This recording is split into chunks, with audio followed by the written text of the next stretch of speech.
Sex is awesome. So why are people not having it anymore? It seems we've stumbled into a sort of sex paradox in modern life.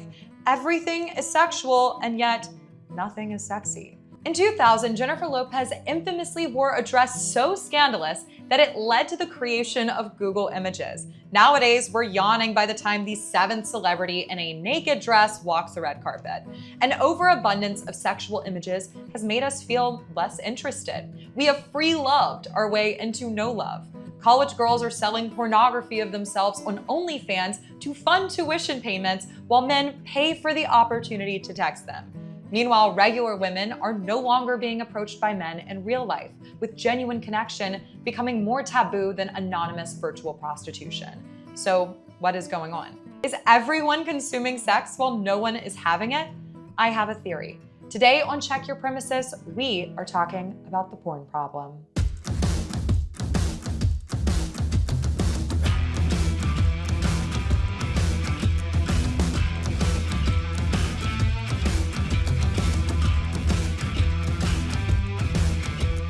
My name is Maggie, and this is Check Your Premises, a show about truth in a disoriented world. It's no secret that porn has become pervasive. The advent of the internet made porn incredibly easy to access for everyone. Gone are the days of playing Brotherhood of the Traveling Playboy magazine. Young men and women are being exposed to confusing, disturbing, and violent sexual content at increasingly younger ages. The average age for first-time pornography exposure is now 12 years old. Billie Eilish, one of the biggest pop stars in the world, revealed she began watching porn at 11 years old, and it gave her nightmares. She said, "I think it really destroyed my brain." And she's not far off. One study claimed many of the symptoms observed in minors exposed to pornography parallel post-traumatic symptoms.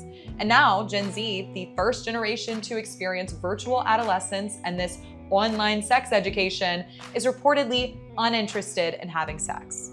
This is a problem. Sex is a joyous part of a healthy long-term relationship, not to mention vital to forming a family. Many people are upset about the state of modern relationships and the role porn has played, and a lot of blame is being thrown around right now. But who is actually responsible? Women in porn are blamed and shamed far more than any other participant in this system, and it makes sense. They're the ones on camera, the most visible part of the equation. And they stand to make a ton of money. The biggest porn stars are raking in millions a year, and they're selling this fantasy job to other young women. $43 billion in 1 year. last year. $80K a month. I've made that consistently. How often does an OnlyFans model, let's just say, goes broke, making all this all the money? time? Really? Oh my gosh. It's fun to stay at the But the industry is infamously dangerous. Many women are trafficked, abused, or the victims of revenge porn.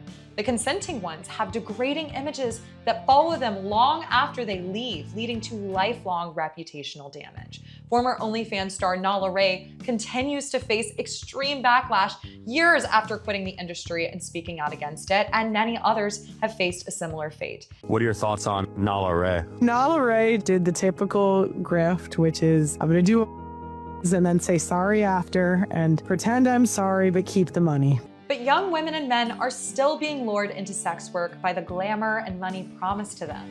In the most recent season of the show Euphoria, Cassie decides to start an OnlyFans account to pay for her $50,000 wedding flowers in a bid to make her relationship seem more successful than it really was. To stand out in a crowded sexual marketplace online, she begins dressing up as a sexualized adult baby for her fans, causing a fight with her equally status-obsessed fiance and her friend, who she tries to defend herself to in the following scene. Why are you dressed as a baby? Oh, it's a whole subculture. Babies? Adult babies.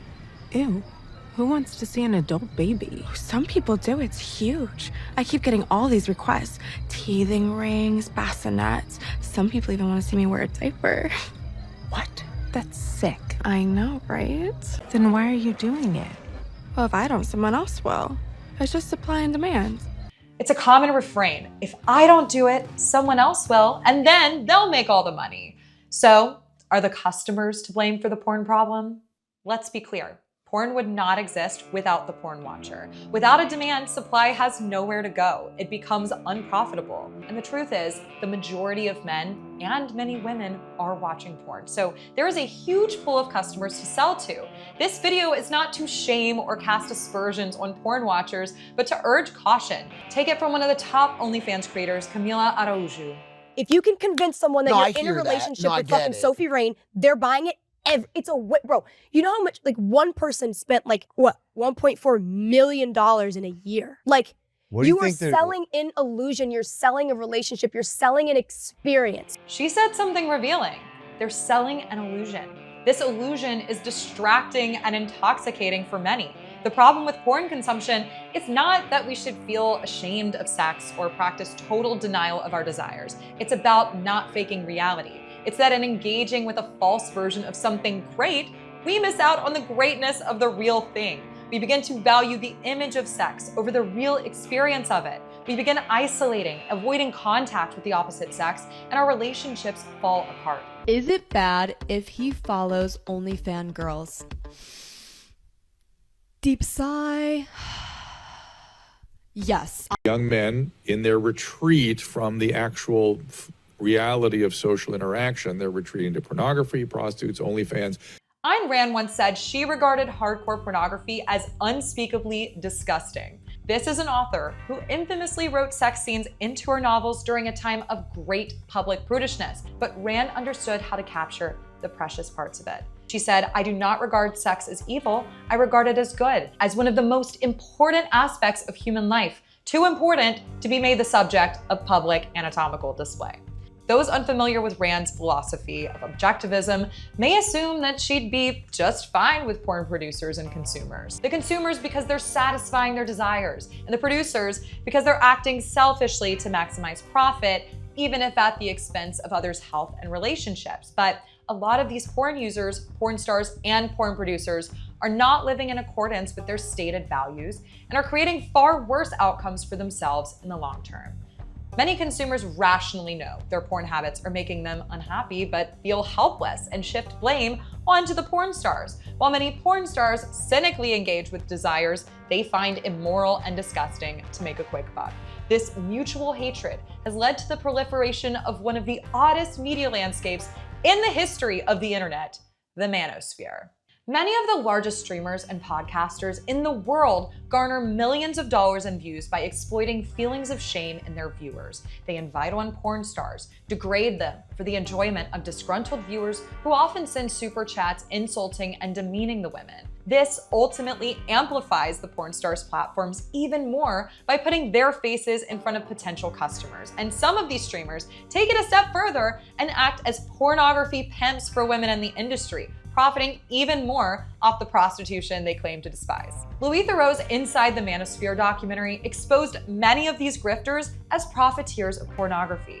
In this clip, streamer HS Tiki expresses his disgust with porn stars while simultaneously justifying his promotion of OnlyFans creators for a portion of their proceeds.